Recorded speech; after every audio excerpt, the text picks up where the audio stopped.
All right, guys, welcome back to another video. It's your man, Jay Will. So I've been using this thing for a while now, and I got to admit, I like it. It's not going to be a part of Catch and Release. Some people have asked because they saw my last Lenovo laptop that I bought. It was like almost $2,000 the way I had it spec'd out, and it just couldn't do very basic things like editing. A lot of people say, Jay, that laptop's not for editing, but this laptop right here, I'm staying within my lane. This laptop didn't cost almost $2,000. It was closer to $700 at the time of purchase, and this laptop is getting used every day.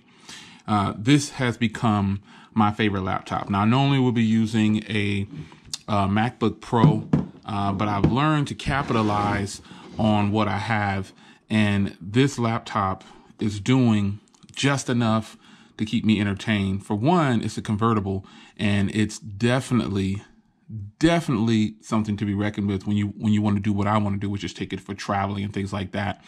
It's a compact size. The performance, I had spoke on the performance before, and I told you guys it was kind of laggy at times, you know, just different things.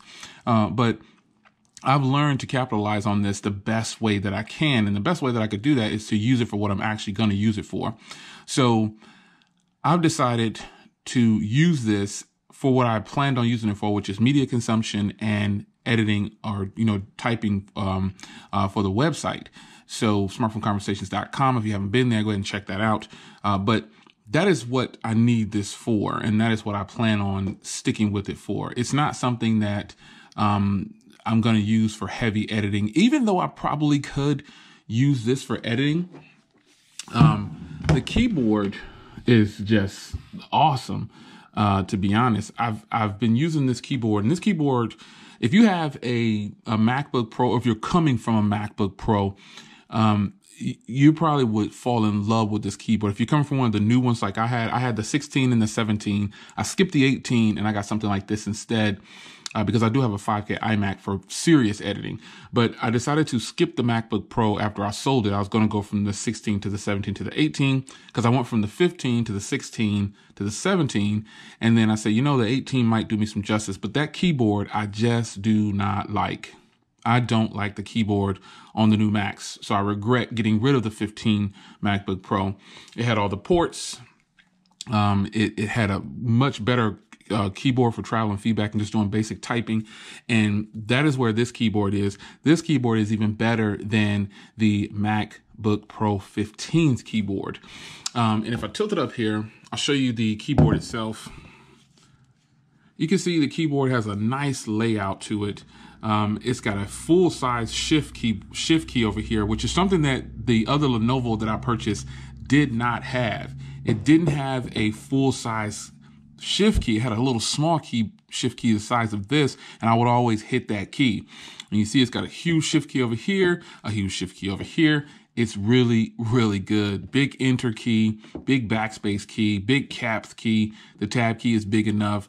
These things mean a lot. It even has the little four-way nav right here, which is a nice size for the nice size buttons there.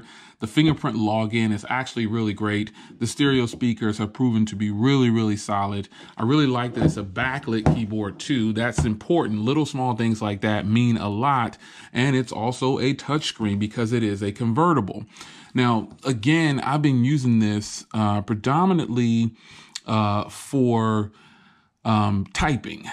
So if I go to WordPress, which is where I run my website from the background, there's typing on this thing is just, I run both websites from here, the church and my personal website. And it is just fantastic. Typing on here is really fast. Faster than it would be, or I'm going to say it's not that it's fast. It's just that it's more comfortable to type on.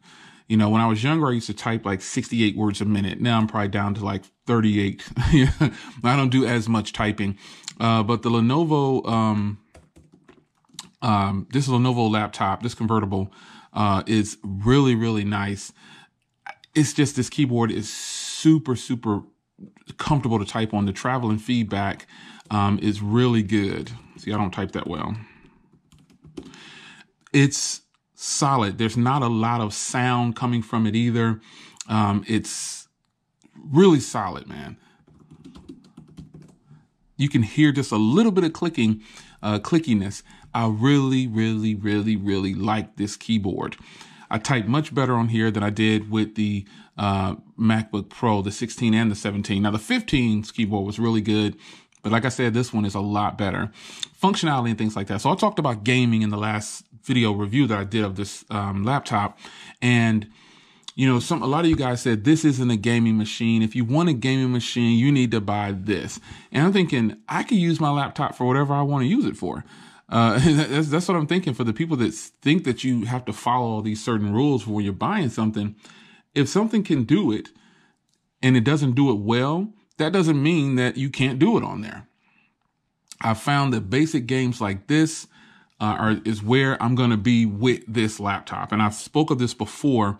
There's other games in here that you could possibly play on this laptop. I just chose to take this route and keep it as simple as possible, man.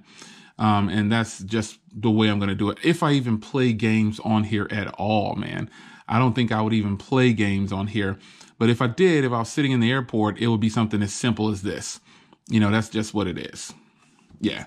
So gaming on here is, it's meh. You know, it's not something that I'm going to do. I'm not a gamer anyway. I have other gaming systems, but I'm not an official gamer when it comes to playing video games. You know, I just don't really play video games, you know, but nonetheless, you know, that is a good feature to have if you wanted to. I can put it into convertible mode, or I can put it into this mode right here and go into some videos and, you know, watch videos.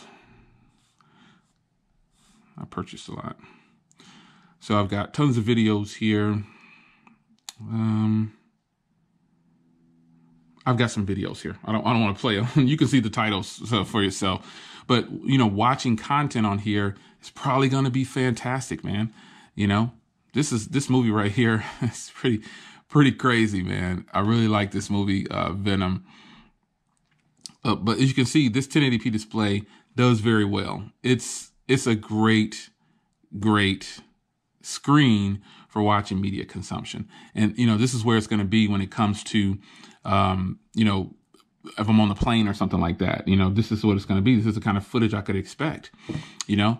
And also this has a headphone jack, so I could plug in if I wanted to. It's got 2 Type-C ports. I like the way the hinge kind of slants. I've just kind of that's the power button. It kind of glows. I've just liked the way this does. And this is the SIM card tray, and it has a Type-C there. Now, this is LTE compatible. Let's get out of here. This is LTE compatible because I'll turn off Wi-Fi. As you can see, I've had my T-Mobile SIM card in here since day one. So you can see it's connected to T-Mobile there. And it's good that it's an LTE laptop because that is something that I might want to do a stream on YouTube, you know. I might want to stream something on YouTube. So let's go to YouTube. And, you know, I've learned that when I'm using it over LTE in my house, it's really not that great. But the speeds are a little slower than the norm. But let's see here.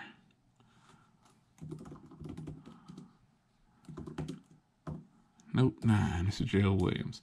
So let's see what search I can come up with here. There we go. Stereo speakers on here have proven to be really good. There's a lot about this laptop to like. I don't know. It's got Cortana. It's touchscreen. It's convertible.